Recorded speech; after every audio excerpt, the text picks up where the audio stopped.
Draper Center is the place. 217 East 16th Street in Scottsbluff. All right, get your seatbelts on. It's time for News Extra, brought to you today by Caring Civic Center. And here's Kevin Mooney.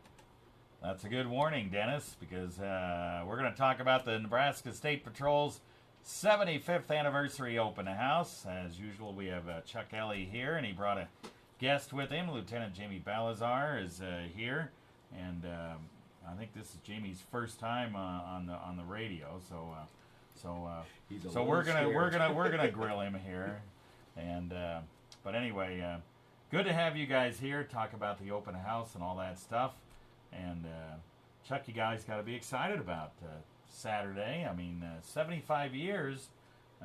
Give us some of those statistics. You guys started out in 1937, am I right? Yeah, our agency started out in 1937. And yeah, it's hard to believe that we're at 75 years. When I came on the State Patrol in 1986, 87, that was our 50th year anniversary. So it's just how time flies. I can't believe I've already got 25 years plus 25 years on the agency, but pretty interesting. I know back in 1937 there were 64 candidates that were invited to our first State Patrol Academy, and then we ended up with 44 sworn officers across the state of Nebraska. And the average pay back then per month was $125 per month for a trooper, which things have improved. A little bit. Yeah, Not very much, but yeah. a little bit. You guys work for the community, right? Yes, we work for the community.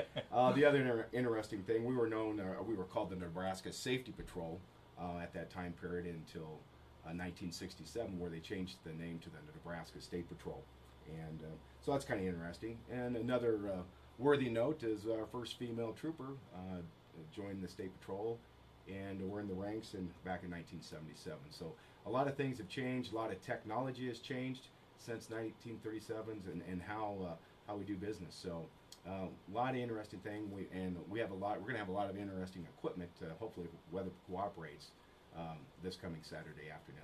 All right, Saturday afternoon, 1 to 5, and we'll give the microphone over to the lieutenant here real quick. 1 to 5. What kind of things are you going to have there at the State Patrol headquarters on Saturday afternoon, in addition to refreshments and all that type of stuff?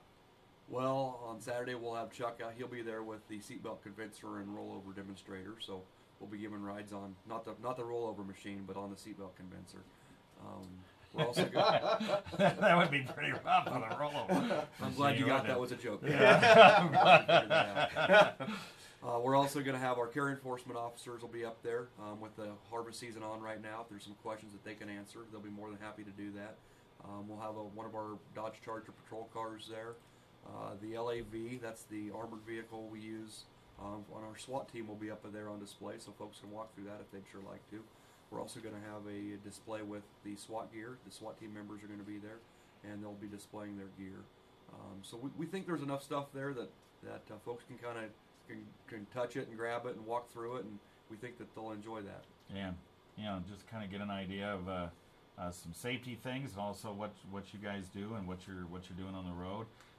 Your cars now are so equipped with almost virtually everything. I mean, that's basically your office anymore, isn't it? Absolutely. Every car comes equipped standard now with a video camera, digital video camera, mobile data terminal, or a computer. The radars are expensive now. We got the brand new radio system, that statewide radio system that there's been a lot of media attention on here in the last couple of years. People could take a look at that if they'd like to. We are running, in this troop area, we are running exclusively on that system, have been for quite some time. Actually, the Panhandle portion of the state was where this Right, program exactly. initiated. So Yeah. people we'll be happy to show everybody all that equipment and let them see how it works. All right. 487 people in the entire staff of the State Patrol right now.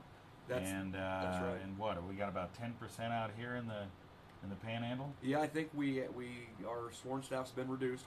We're up to a high of almost 525 people at one point, but with the budget reductions that have been needed, we've lost quite a bit of manpower. We're down to the 480, 485, 487, somewhere in there is our sworn manpower. Like you said, about 10%. I think we broke that down. We have 34 traffic services troopers and command staff folks out here.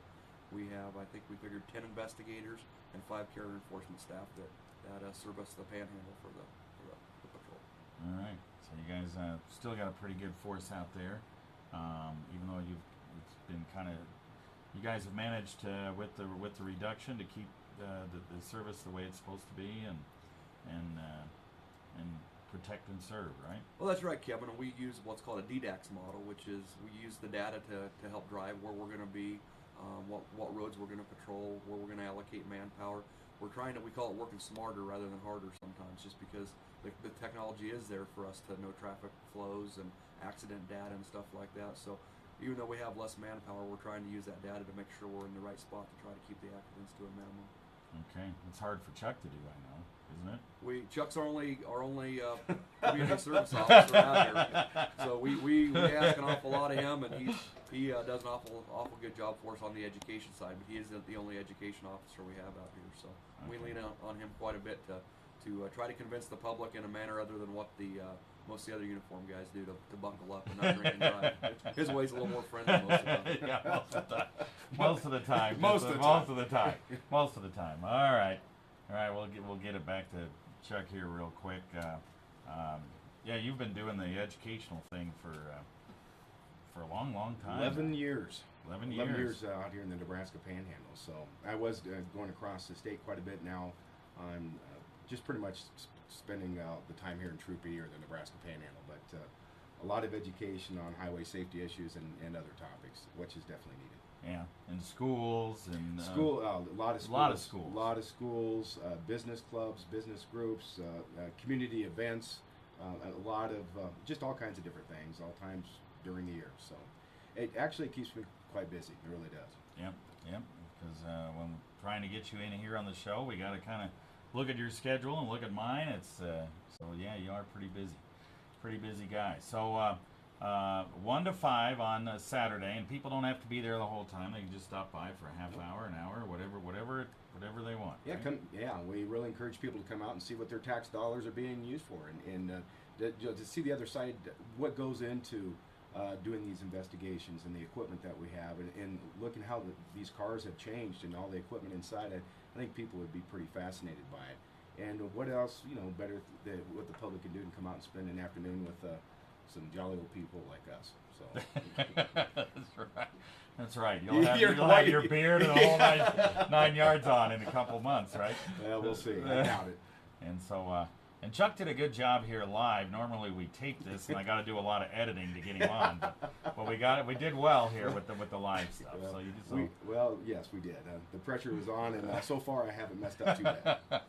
All right. We appreciate you coming by, Lieutenant. That's why I asked a lot of questions of you, so we didn't have to do as much editing. All right, appreciate it, guys. Well, thank you. We appreciate everything KNEB does for our agency. All right, you bet.